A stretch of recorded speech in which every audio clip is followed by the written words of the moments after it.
Assalamualaikum warahmatullahi wabarakatuh. Waalaikumsalam warahmatullahi wabarakatuh. Good evening, everyone. Thank you, Miss Ulia Rahma, MPD, for giving us the opportunity to present on this occasion, and thank you everyone who have attended tonight's presentation. Sebelumnya, perkenalkan nama saya Puspita Dewi dan rekan saya. Rusman Agung Prayoga. Kami di sini akan menjelaskan mengenai writing scientific papers.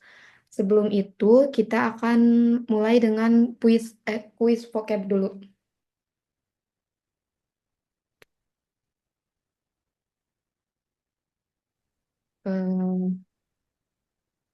Apa bahasa Inggrisnya abstraksi? Abstrakness. Ya, Oke. Apa bahasa Inggrisnya penjelasan anotasi? Annotation. Passion. kalau antisipasi, Anticipation. Kalau bahasa Indonesianya argumentative reasoning. Penalaran Argumentatif. sintesis analitis, analitis. Critical synthesis. Cognitive mapping. Pemetaan kognitif. kategorisasi, Categorization. Categorization. Distilasi. Distillation. Oke, mungkin cukup sekian buat kuis vocabnya. Langsung aja ke materi. So, what is scientific writing? The purpose of scientific writing is to communicate new scientific findings. Thus, it has to be clear, simple, and well-ordered communication to transmit new scientific findings. Scientific writing must use proper English, which gives the sense in the few short words. Jadi, penulisan ilmiah adalah proses menyampaikan gagasan secara sistematis, objektif, dan berbasis bukti ilmiah.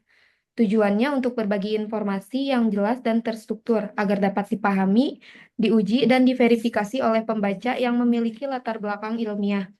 Penulisan ini menggunakan bahasa formal, berfokus pada fakta, dan mengikuti format yang terorganisir. Next is standard PPT. format of a scientific paper.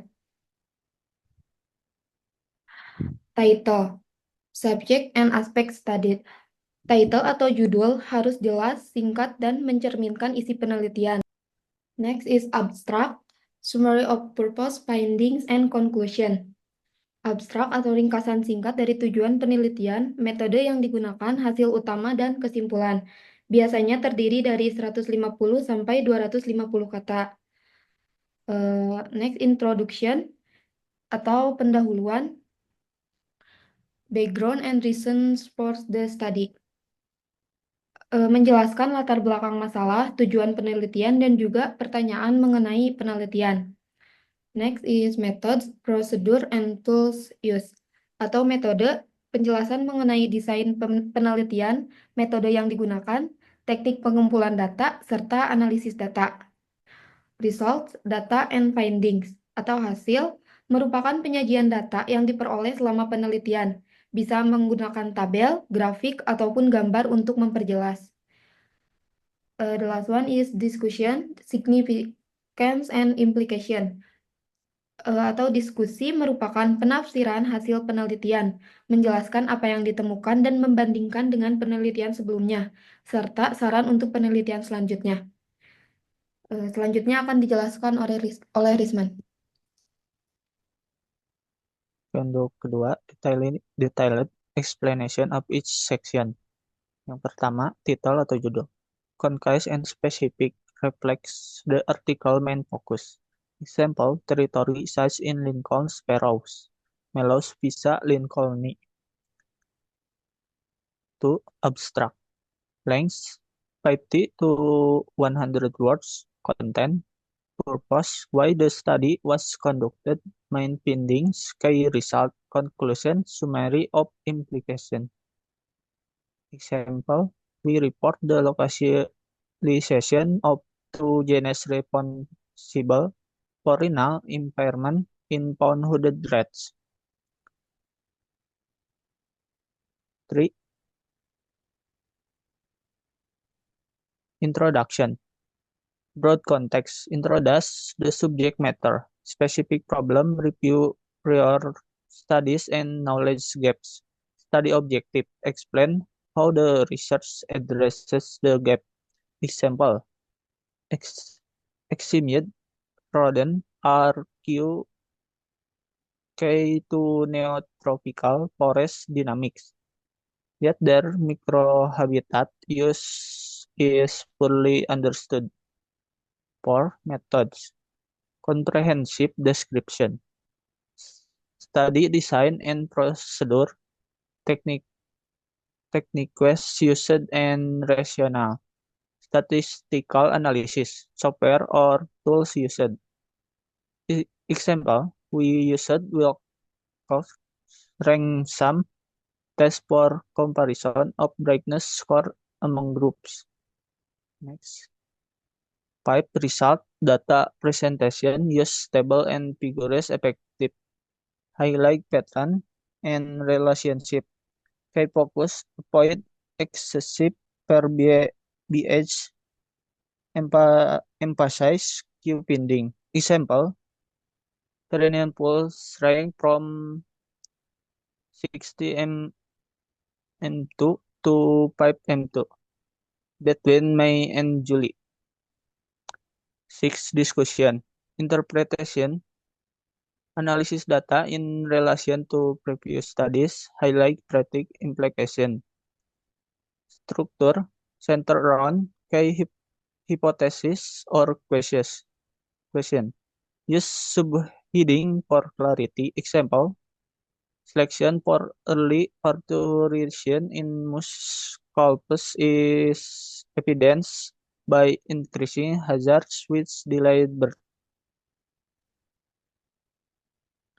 3.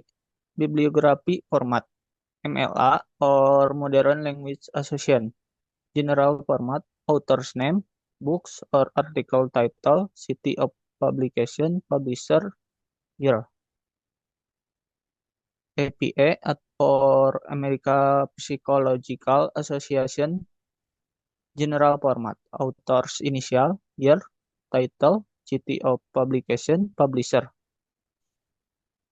Next. Conclusion. Selanjutnya sama Puspita.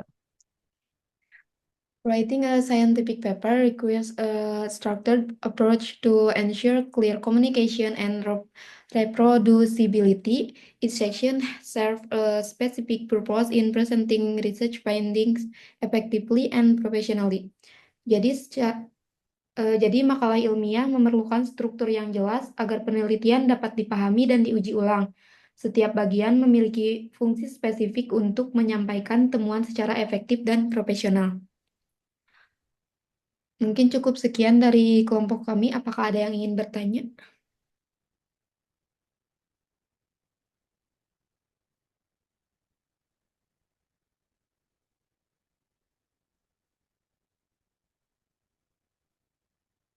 Ada yang mau bertanya? Ya, aku mau bertanya, Bang. Boleh. Iya, Dis, Bang, mau bertanya, Bang.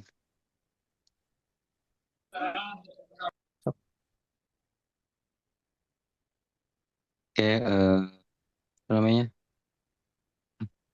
How do you determine an interesting title that still reflects the content of the research? Bagaimana cara menentukan judul yang menarik namun tetap mencerminkan isi penelitian? Itu pertanyaannya. Oke. Tampung dulu paling. Mungkin selanjutnya, pertanyaan selanjutnya. Boleh. Pertanyaan adalah, apakah memungkinkan untuk menulis makalah ilmiah tanpa menyertakan referensi atau sumber? Terima kasih. Oke. Tampung dulu. Selanjutnya. Aku. What is meant by the standard format of scientific paper. Apa yang dimaksud Oke, dengan standard format of scientific paper? Aku mau nanya, boleh. kesalahan umum yang sering dilakukan pada penulisan karya ilmiah itu. Udah, terima kasih.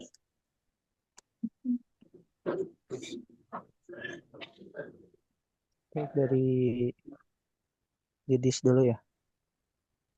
Untuk menentukan judul yang menarik dan mencerminkan isi penelitian, pastikan judul tersebut spesifik dan fokus pada aspek utama penelitian, seperti objek studi, lokasi, atau hasil utama. Judul harus menggunakan bahasa yang jelas, padat, dan menghindari istilah yang terlalu teknis atau klaim berlebihan. Selain itu, sesuaikan judul dengan audiens yang dituju, seperti akademisi atau profesional di bidang terkait. Dan pastikan mengikuti pedoman panjang atau gaya dari jurnal atau forum publikasi. Cukup paling. Cukup Bang, cukup. Terima kasih. Selanjutnya, Fernan, sok. Terus, Izin jawab ya. Jadi, secara umum tidak memungkinkan saat menulis karya ilmiah tanpa adanya referensi. Karena referensi itu sangat penting untuk menghargai karya sebelumnya, meningkatkan kredibilitas penelitian, menghindari plagiarisme, serta memperjelas argumen dan mendukung analisis yang sedang dilakukan. Kecuali jika makalah tersebut berfokus pada pengetahuan yang orisinil dan juga baru. Cukup?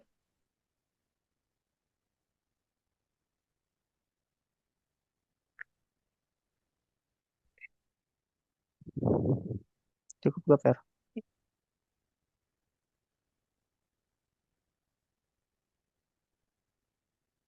Oke, next paling ya. Dari Marsa. Format standar makalah ilmiah adalah kerangka kerja terstruktur yang dirancang untuk menyajikan temuan penelitian secara jelas dan terorganisir, memastikan kemudahan akses dan reproduksi. Biasanya terdiri dari 6 bagian utama. Pertama, judul yang menentukan subjek dan cakupan penelitian. Kedua, abstrak, peringkasan tujuan, hasil utama dan kesimpulan. Ketiga, pendahuluan, memberikan latar belakang dan alasan penelitian dilakukan. Keempat, metode dan bahan, menjelaskan prosedur dan alat yang digunakan. Kelima, hasil, menyajikan data dan temuan. Serta yang keenam, diskusi, menginterpretasikan signifikansi hasil dan implikasinya. Format ini membantu pembaca menavigasi dan mengevaluasi isi dengan lebih efisien.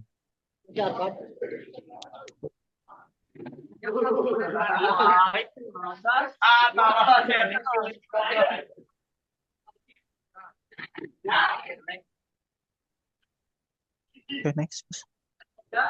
Selanjutnya pertanyaan dari Sabila ya. Jadi ada beberapa kesalahan umum dalam menulis makalah ilmiah.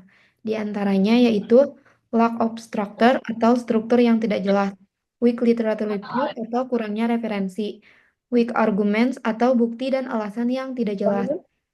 Lalu misinterpreted data atau salah menafsirkan data, serta lack of cohesion atau makalah tidak memiliki alur yang jelas seperti ide yang terputus-putus.